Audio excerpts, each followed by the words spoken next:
ఎవరు అప్లోడ్ చేస్తే విన్న విషయం మీకు జ్ఞాపకం చేస్తా. ఓ తల్లి తన బిడ్డను పెంచి పెద్ద చేసింది, ప్రయోజకుని చేసిందంట. ప్రయోజకుని చేసిన తర్వాత ఆ కుమారుడు బాగా ఎదిగి విస్తారంగా ఆస్తిని గడించాడు, రూపాయి విస్తారంగా సంపాదించాడు, ఐశ్వర్యాన్ని సంపాదించాడు. చివరికి ఒక దశలో ఉన్న తల్లి దగ్గరికి వచ్చి ఆ బిడ్డ మాట్లాడుతూ అంటున్నాడంటమ్మా, దేవుడు ఈ రోజున నాకు అన్నీ ఇచ్చాడు, దేవుడు ఇంత మేలు చేసి ఇచ్చాడు గనుక ఈ మంచి భవిష్యత్తుని, ఈ మంచి జీవితాన్ని ఇచ్చావు గనుక నీ రుణం తీర్చుకోవటానికి నువ్వేం కోరుకుంటావో కోరుకోమ్మా, నీకు ఇస్తా. ఏం కావాలి? ఒక మంచి కారు కావాలా, లేకపోతే ఒక మంచి బంగ్లా కావాలా, ఏం కావాలి నీకు చెప్పని చెప్పి ఆ బిడ్డ అడుగుతా, నీకు ఎంత డబ్బు కావాలి, పోనీ నగానట్రై ఏమన్నా కావాలా, నీకు చేపిస్తాను చెప్పమ్మా అని అంటే ఆ తల్లి ఆలోచించి అన్నదంట, ఎరా నేను నిన్ను కని పెంచి పెద్ద చేసి ఇంత చేస్తే ఆ రుణం నువ్వు నగానట్రా ఇచ్చి తీర్చుకుందాం అనుకుంటున్నావా, ఐశ్వర్యం ఇచ్చి తీర్చుకుందాం అనుకుంటున్నావా అని ఆలోచించి అవేమీ నాకు వద్దయ్యా అన్నదంట.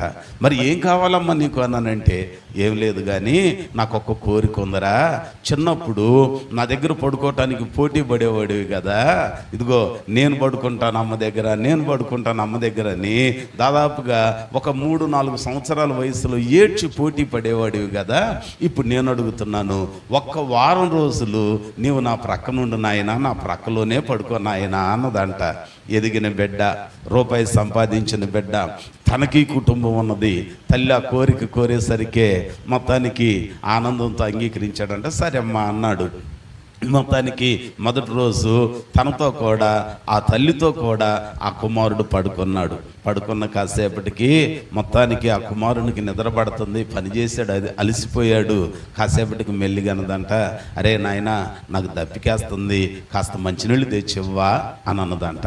వెంటనే ఆ తల్లికి మంచినీళ్ళు ఇవ్వటానికని కుమారుడు లేచి అలాగును బయటికి వెళ్ళి ఆ పాత్రలో ఉన్న నీళ్లు తీసుకొచ్చి ఒక గ్లాస్ తీసుకొచ్చి మొత్తానికి ఆ బిడ్డకి ఆ తల్లికి మంచినీళ్ళు ఇచ్చాడంట. మళ్ళీ కాస్త అట్ట నిద్ర పడతా ఉన్నది కుమారునికి.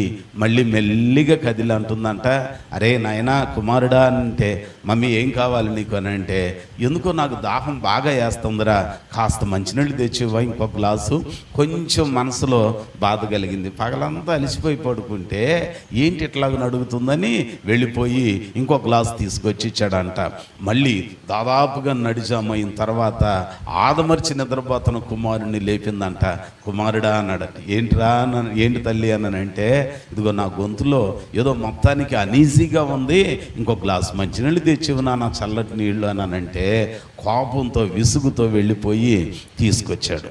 మూడోసారి తీసుకొస్తే ఆ నీళ్లు త్రాగి కావాలని ఆ తల్లి పరుపు మీద వలకబోసింది. సగం నీళ్లు వలకబోసిందంట. ఇక చూడండి ఆ బిడ్డ కోపం వచ్చేసిందండి.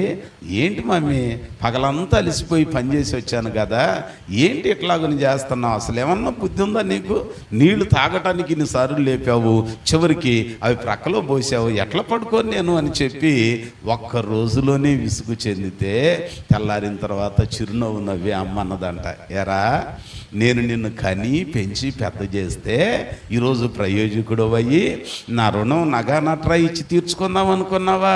ఏమిస్తే ఆ రుణం తీరిద్దిరా? బంగ్లా ఇస్తే రుణం తీరిద్ది అనుకున్నావా? నువ్వు పుట్టినది మొదలుకొని రొప్పుతో రోగంతో బాధలు పడతా ఉంటే ఎన్ని రాత్రులు నేను నిద్ర లేకుండా గడిపారా? ఎన్ని రాత్రులు ఆదమర్చి నిద్రపోతుంటే నీ ఏడుపిని తుళ్ళిపడి లేచి తెల్లవారేదాకా లాగును కూర్చున్నాను రా.